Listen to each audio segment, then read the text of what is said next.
Welcome back, Unpop Review Entertainment, and we are here to talk about one of the greatest comedians of a generation, Mr. Jim Carrey, and we are giving tribute to Mr. Jim Carrey as he has announced his retirement from acting. So the crew went out, we picked some of our favorite movies, and hey, your boy was up next. It could have been a plethora of Jim Carrey movies we could have picked. I am your host, Mike Knox. I am joined by the executive consultant. Together, we are Unpop Reviews Entertainment.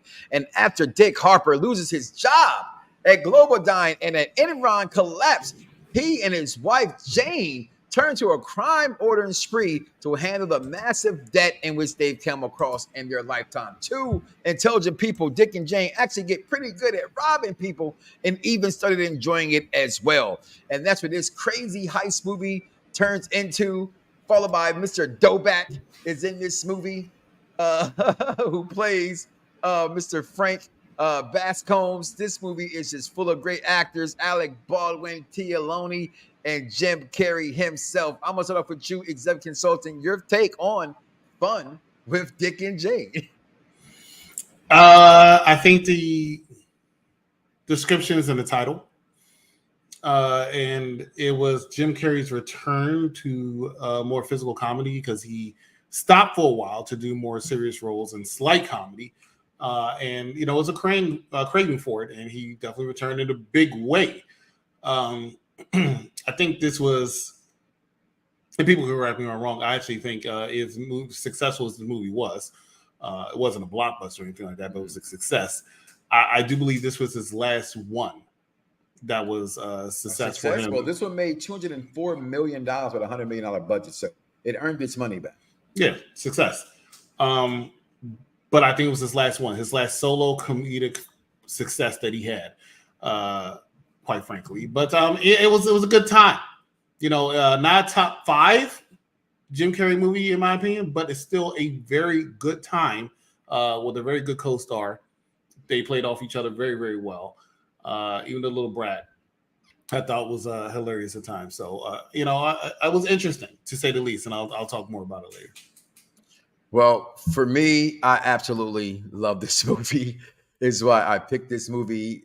I could have went the easier route, and again, we're talking about Jim Carrey here, so it's not hard to pick a Jim Carrey movie and probably miss at. I'm not a fan of the Jim Carrey of the Ace Ventura persuasion, right? I like Jim Carrey. I like really true comedians that are comedic in their role in which they're acting of the role, not being maybe stupid or simple necessarily. Taking nothing from that, because Lord knows I love simple and stupid movies. That's for sure.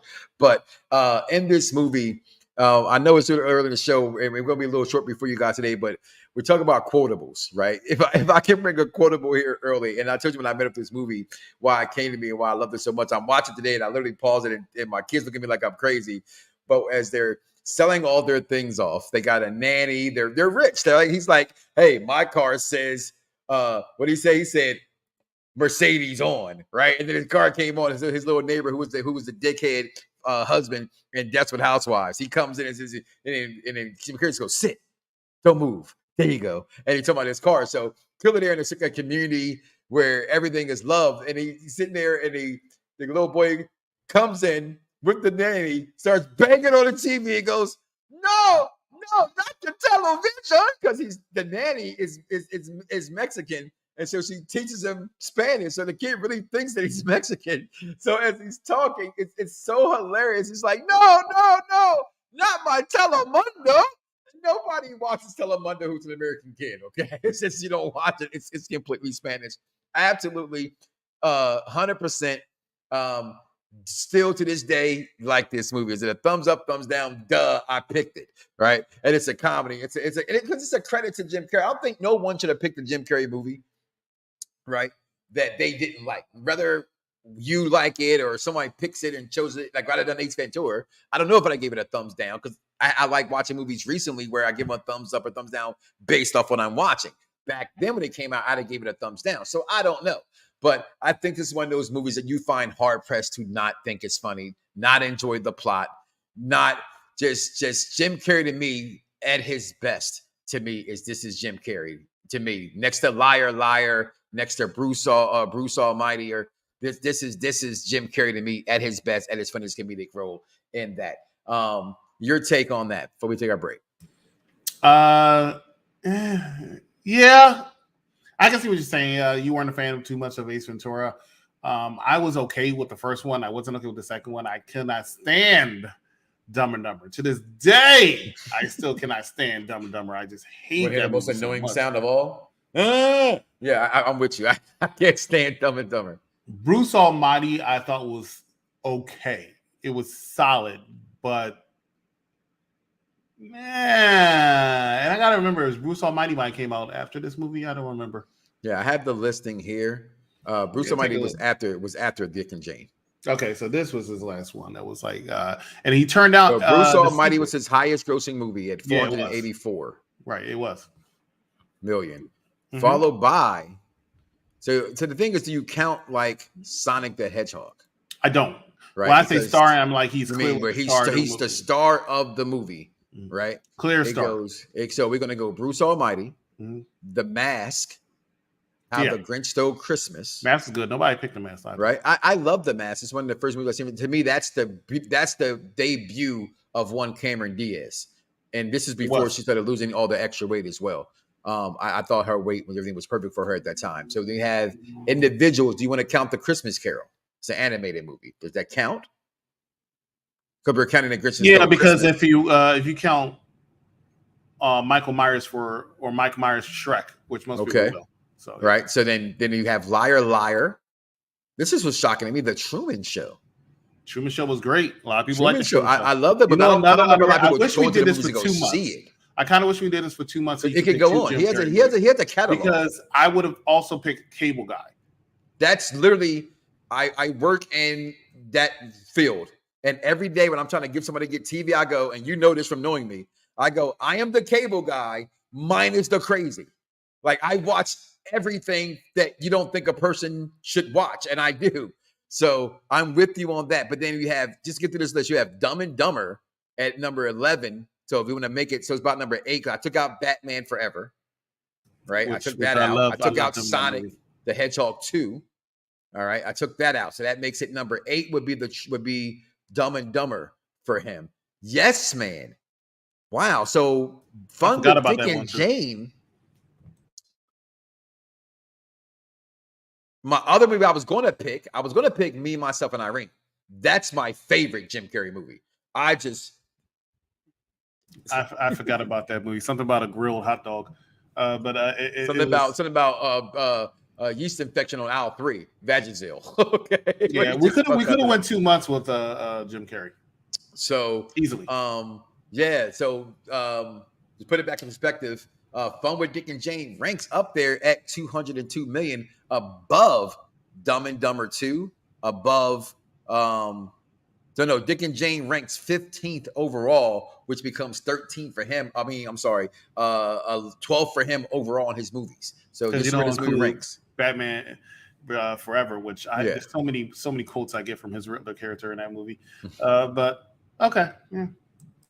So, but Fun with Dick and Jane overall, I don't see no commercials here. I would take one.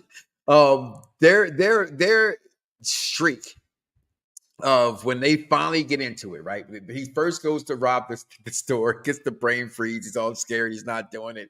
Then the guy switches shifts and he goes in there. The big guy comes in there and she thinks he stole something. And he's like, yeah, I stole the Slurpee without paying for it, right? Then they finally get to it when they rob the I want to say the psychedelic store, right? The guy's high. And she comes in like, what are you doing? You crazy? You really going to do this? Because they tried several times. It failed. Almost robbed his friend at the ATM. They were at its wit's end. I've been here financially before. I get why they would do this. And they finally get it. She comes to the store like, what are you doing, Stance? If we don't have the mortgage paid by tomorrow, we're out on our asses. She's like, give me the money. Give it to me right now. It's just this money, this movie. And then the end, the plot, how they get Alec Baldwin to, as he stole money from people, having a Enron kind of situation, how they trick him into getting the money back to the people and make out like a fat rat. I just think the story, the plot, the comedicness of the story of the movie was just, and again, there it is, Mr. Dubak from Step Brothers, the father to Brennan, to Dale was there. I just absolutely love this movie. So I'm going to go ahead and just get into it right here. Thumbs up, thumbs down for me. If you don't already know, it's going to be a thumbs up for me for Fun with Dick and Jane. I think this is Jim Carrey's one of his finer works. And again, as we just went through the list of some of his most popular movies, I think he's really underrated when you look at it now and how successful Jim Carrey was. No one speaks of him in that blockbuster status because you have the Tom Cruises and the Will Smiths of the world. Now The Rock, although The Rock, truth be told, movies don't pan out, okay, to be successes. We can say that Jim Carrey's movies do be. Ace Ventura was a blockbuster, okay? The Mask was a blockbuster for what it was. So thumbs up for me. Fun with Dick and Jane. Still fun today. I think you should see this movie. Go watch this movie. Enjoy this movie again today. Because please, no, not my Telemundo. Your thumbs up, thumbs down for this movie, executive consultant.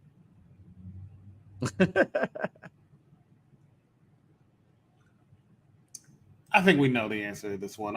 This kept me a little captivated throughout the movie. Like I said, it wasn't memorable because I didn't remember much since seeing this years ago. But hey, I still laughed. I still chuckled. It was a good time. And that's what I like to see in a movie. Fun with Dick and Jay, like I said, was every sense of the phrase. It was fun with these two. I enjoyed the end. I enjoyed the guy. I think he backed up into a car and got arrested. That was hilarious to me. It's like, excuse me, you know, the lady is, I'm sorry, what she has on?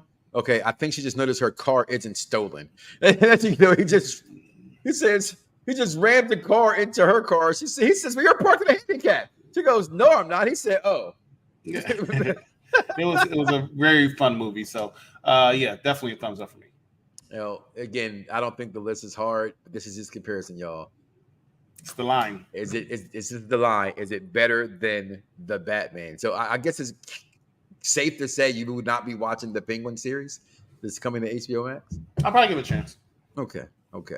So, well, anything right now I think is good, guys. Also, tonight coming up, I think they are going to review episode 2 of Loki here on Unpopular Review. I look for that tonight at 10 o'clock and look forward soon to keeping our Spoketobia going on as we have our movies through Halloween season. And last week we started off with Wes Craven's New Nightmares.